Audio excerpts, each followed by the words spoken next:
Halo semuanya, kenalkan nama saya Ariza. Mungkin kalian juga udah tahu dari video sebelumnya yaitu video G30 SPKI. Dan kali ini karena mumpung ada kesempatan ini aku mau membahas tentang masa pemerintahan Orde Baru. Dan aku mau disclaimer dulu kalau misalnya sumber-sumber ya ada yang kurang pas mohon dikoreksi, dan terima kasih juga buat sumber yang udah aku ambil.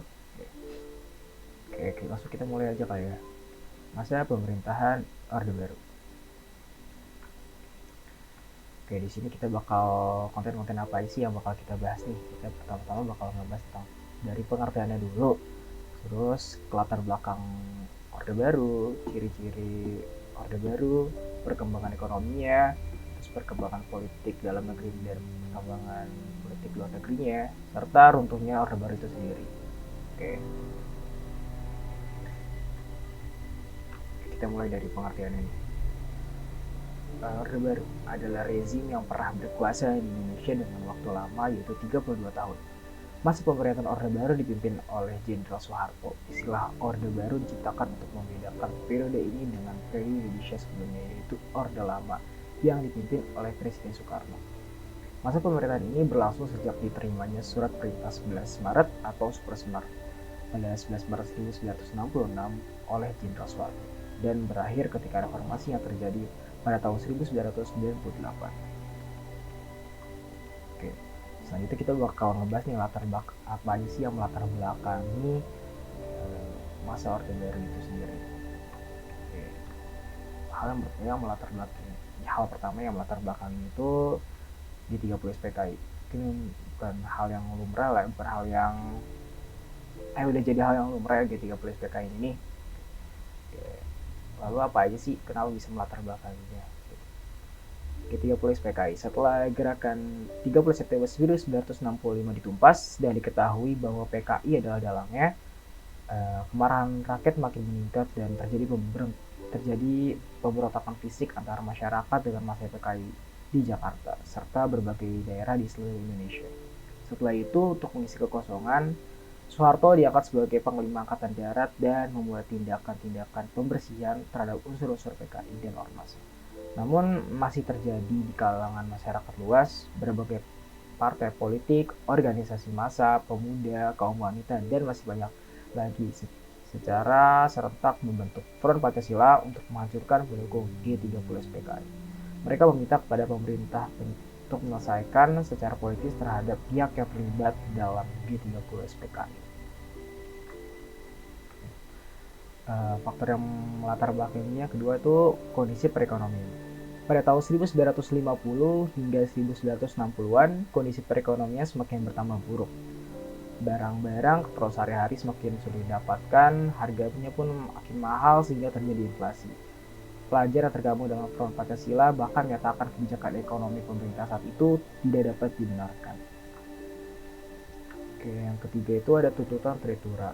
Pada tanggal 12 Januari 1966, berbagai kesatuan aksi yang tergabung dalam Front Pancasila mendatangi gedung DPR GR untuk mengajukan tuntutan rakyat atau Tritura. Isi tuntutan Tritura tersebut yaitu yang pertama, pembubaran PKI dan ormasnya. Yang kedua, pembersihan Kabinet Dwi Kora dari unsur-unsur PKI. Dan yang ketiga, penurunan harga-harga barang. Akhirnya pada tanggal 21 Februari 1966, Presiden Soekarno mengumumkan perubahan kabinet. Namun perubahan tersebut tidak memuaskan hati rakyat Indonesia karena masih banyak tokoh yang diduga terlibat dalam G30 SPKI. Ada di dalam kabinet baru yang dikenal sebagai Kabinet 100 Menteri. Pada saat pelantikan anggota kabinet baru pada tanggal 24 Februari 1966, para mahasiswa, pelajar, dan pemuda memenuhi jalan menuju Istana Merdeka. Aksi itu kemudian dihadang oleh pasukan Cakradirawa, hingga akhirnya setelah pemberontakan antara pasukan Cakradirawa dan demonstran. Peristiwa ini mengakibatkan seorang mahasiswa Universitas Indonesia yang bernama Arif Rahman Hakim gugur. Gugurnya Arif Rahman Hakim memberikan semangat juang demonstran untuk menuntut perubahan dan perbaikan taraf hidup bagi bangsa Indonesia. Selanjutnya, hal yang melatar belakangnya itu Super Semar atau Surat Pemerintah 11 Maret. Melihat situasi semakin tak terkendali, Presiden Soeharto akhirnya menyusun suatu surat perintah 11 Maret atau Super Semar yang biasa kita kenal untuk Jenderal Soeharto. Isi Super Semar adalah untuk mengendalikan kondisi negara dan mengamankan wibawa pemerintah. Soeharto akhirnya mengatasi keadaan serba tidak menentu dan sulit terkendali, sehingga Orde Baru pun dimulai. Surat perintah ini digunakan oleh Soeharto untuk memenuhi tuntutan Trituras, berarti membubarkan PKI, merangkap menteri yang diduga terlibat G30 SPKI, membentuk kabinet baru, dan menjalankan pemerintahan. Oke, itu ya kita bakal bahas nih ciri-ciri pada masa pemerintahan Orde Baru. Lalu apa aja sih ciri-cirinya? Ciri-ciri yang pertama tuh ada pembangunan yang masif. Pemerintahan Orde Baru mempunyai tekad untuk menempatkan pembangunan infrastruktur fisik dan non-fisik sebagai prioritasnya. Yang kedua, demi fungsi ABRI. Banyak prajurit militer dari berbagai pangkat, jabatan, dan angkatan ikut bekerja dalam pemerintahan. Yang ketiga, pemerintah yang sentralistik. Sistem pemerintahan sentralistik menguatkan kekuasaan pusat terhadap daerah. Dan yang keempat, terbatasnya pilihan politik. Pemilu pada tahun 1977 hanya diikuti oleh 3 partai, yaitu Partai PDI, P3, dan Golongan Karya. Oke. Selanjutnya kita bakal bahas nih perkembangan ekonomi di masa Orde Baru. Kebijakan ekonomi Orde Baru diarahkan pada pembangunan di segala bidang, namun pada pelaksanaannya tidak sesuai aturan, sehingga berdampak pada kesenjangan ekonomi yang besar di masyarakat. Hal ini disebabkan oleh kebijakan ekonomi serta pembangunan yang dilakukan pemerintah sudah baik, tapi tidak bersifat merata, sehingga muncul kesenjangan antara golongan kaya dan golongan miskin. Di awal pemerintah Soeharto menjabat, ia dihadapkan oleh masalah yang cukup sulit di bidang ekonomi. Untuk mengatasi permasalahan ekonomi di Indonesia pada masa Orde Baru, pemerintah pun mengeluarkan beberapa kebijakan atau program untuk menanggulanginya. Yaitu yang pertama, program jangka pendek. Program ini dibuat berdasarkan ketetapan MPRS nomor 22 MPRS tahun 1966. Yang pertama dengan 2 cara. Yang pertama secara stabilitas, yaitu menyusun APBN berimbang, yang kedua terus pinjaman dari luar negeri. Yang kedua ada rehabilitas, yaitu menjamin keamanan para investor asing. Program jangka pendek ini diambil dengan pertimbangan apabila inflasi dapat dikendalikan sehingga stabilitas ekonomi juga tercapai, serta kegiatan ekonomi dapat pulih sehingga produksi meningkat. Lanjutnya program jangka panjang. Pada 1 April 1969, pemerintah Orde Baru mengeluarkan landasan pembangunan yang disebut Rencana Pembangunan 5 Tahun atau Repelita. Repelita sendiri dibagi menjadi 5 periode sebagai berikut. Yang pertama, periode 1965 atau Repelita 1, Repelita 2 di tahun 1979, Repelita 3 di tahun 1979 sampai 1984, Repelita keempat di tahun 1984 sampai 1989, dan Repelita 5 di tahun 1989 sampai 1994. Nah, program Repelita 1. Pada Repelita 1, pemerintah fokus melakukan rehabilitasi prasarana penting dan pengembangan iklim usaha serta investasi. Repelita 2 dan Repelita 3. Pada Repelita 2 dan Repelita 3, pemerintah fokus pada pencapaian pertumbuhan ekonomi, stabilitas nasional, serta pemerataan pembangunan dengan melakukan penekanan pada sektor pertanian dan industri. Repelita keempat dan kelima. Selain berusaha untuk mempertahankan kemajuan sektor pertanian, pada periode ini juga mulai berfokus pada sektor industri, khususnya industri barang ekspor, industri yang menyerap tenaga kerja, pengolahan hasil pertanian, dan menghasilkan mesin industri.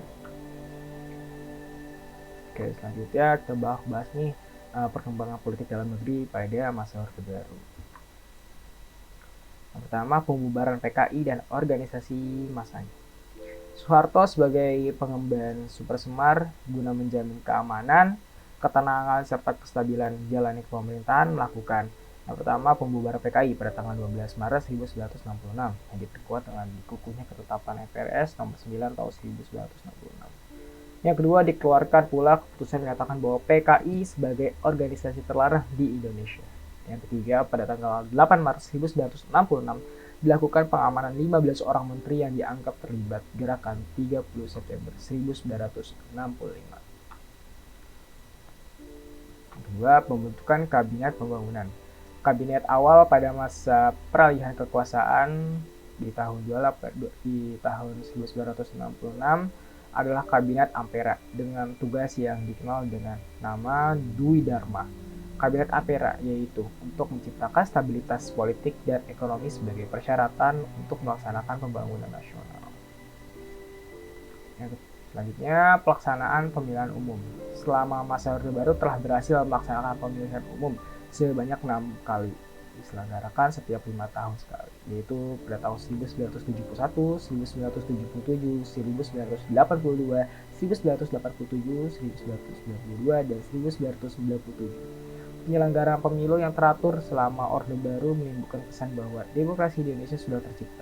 Apabila pemilu itu berlangsung secara tertib dan dijiwai oleh asas luber atau langsung, umum, bebas dan rahasia. Kenyataannya pemilu diarahkan pada kemenangan peserta tertentu, yaitu pada Partai Golongan Karya atau Golkar yang selalu mencolok sejak pemilu 1971 sampai 1997.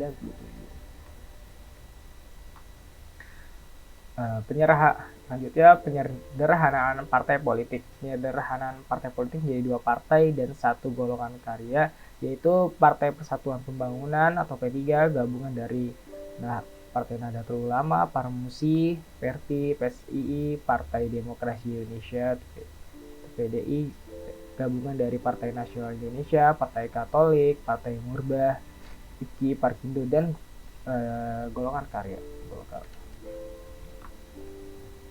Selanjutnya, Dwi Fungsi ABRI. Dwi Fungsi ABRI adalah peran ganda ABRI sebagai kekuatan pertahanan keamanan dan sebagai kekuatan sosial politik. Sebagai kekuatan sosial politik, ABRI diarahkan untuk mampu berperan secara aktif dalam pembangunan nasional. Selanjutnya, pedoman penghayatan dan pengamalan Pancasila atau bisa dikenal dengan P4 bertujuan untuk memberi pemahaman kepada seluruh lapisan masyarakat mengenai Pancasila. Semua organisasi tidak boleh menggunakan ideologi selain Pancasila. Bahkan dilakukan penataran P4 untuk para pegawai negeri sipil.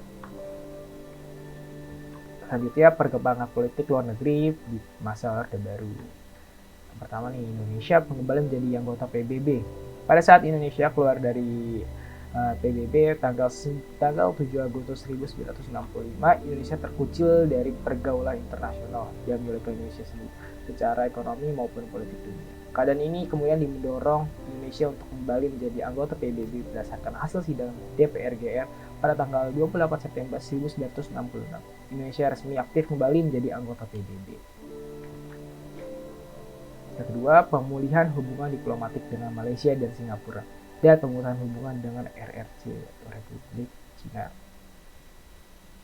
Pada tahun 1965 terjadi konfrontasi antara Indonesia dengan Malaysia dan Singapura. Untuk memulihkan hubungan diplomatik, Indonesia menandatangani perjanjian dengan Malaysia pada 11 Agustus 1966 dan mengakui kemerdekaan Singapura pada 2 Juni 1966.